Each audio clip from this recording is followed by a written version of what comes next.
Kisah hijrah keluarga Salamah ke Madinah.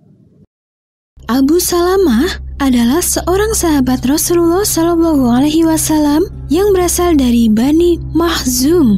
Tatkala Islam datang menyinari kota Mekah, Abu Salamah beserta istrinya tanpa ragu masuk ke agama Islam. Begitu pula ketika perintah hijrah turun, Abu Salamah dengan keyakinan penuh mengajak istri beserta anaknya yang masih kecil untuk hijrah menuju Madinah. Pada awalnya, perjalanan mereka tidak menemui kendala. Namun ketika mereka baru keluar dari kota Mekah, mereka bertemu dengan keluarga Ummu Salamah. Mau dibawa kemana anak dan istrimu? Hei Abu Salamah.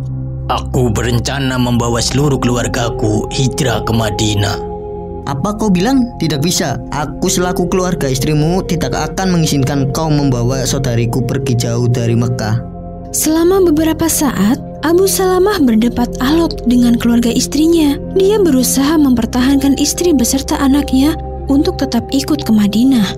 Tapi ternyata itu sia-sia. Demi menghindari terjadinya pertengkaran, Abu Salamah pun akhirnya mengalah. Ia seorang diri melanjutkan perjalanan menuju Madinah tanpa ditemani oleh anak dan istri. Di sisi lain, sang istri harus rela tetap tinggal di Mekah, terpisah jauh dari suaminya. Kabar terpisahnya ayah dan sang anak akhirnya didengar oleh keluarga Abu Salamah. Mereka tidak terima Abu Salamah diperlakukan kasar oleh keluarga sang istri. Akhirnya, keluarga Abu Salamah pun mendatangi keluarga Ummu Salamah. Di tempat tersebut, terjadilah perdebatan di antara kedua belah pihak. Apa maksud kalian memisahkan keluarga Abu Salamah dengan anaknya? Tidak ada maksud apa-apa. Kami hanya tidak rela melihat saudari kami harus pergi jauh dari kota Mekah. Sungguh, aku tidak habis pikir. Tega sekali kalian memisahkan saudaraku dengan anaknya. Aku sungguh-sungguh tidak rela. Karena itu, maka izinkanlah aku untuk mengambil anaknya. Aku tidak sudi anak Abu Salamah dirawat oleh keluarga kejam seperti kalian.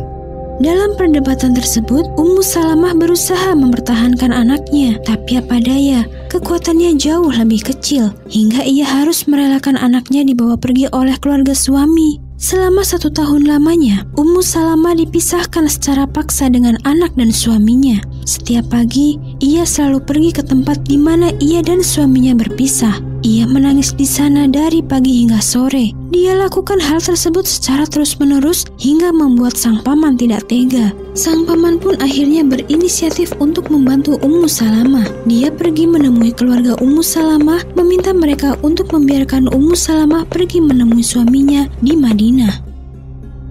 Sudah lebih dari 1 tahun, Ummu Salamah berpisah dengan suami dan anaknya. Selama setahun itu pula, ia selalu pergi ke tempat perpisahan dia dengan sang suami. Di sana, ia selalu menangis merindukan anak dan suaminya. Apakah kalian tega melihat anggota keluarga kalian bersedih seperti ini terus? Keluarga Ummu Salamah hanya menunduk. Dengan berat hati, mereka akhirnya mengizinkan Ummu Salamah untuk pergi menyusul suaminya. Setelah mendapatkan izin dari keluarga, Ummu Salamah beserta pamannya pergi ke rumah keluarga suaminya. Di sana, ia meminta untuk dikembalikan sang anak. Mereka berdua kemudian pergi melanjutkan perjalanan ke Madinah, ditemani oleh Utsman bin Abu Thalhah yang memandu jalan Ummu Salamah dan anaknya. Setelah berhari-hari melewati padang pasir nan tandus, Ummu Salamah dan sang anak akhirnya tiba di Madinah dan bertemu kembali dengan Abu Salamah, berkumpul lagi sebagai keluarga utuh yang selalu diberikan rahmat Allah.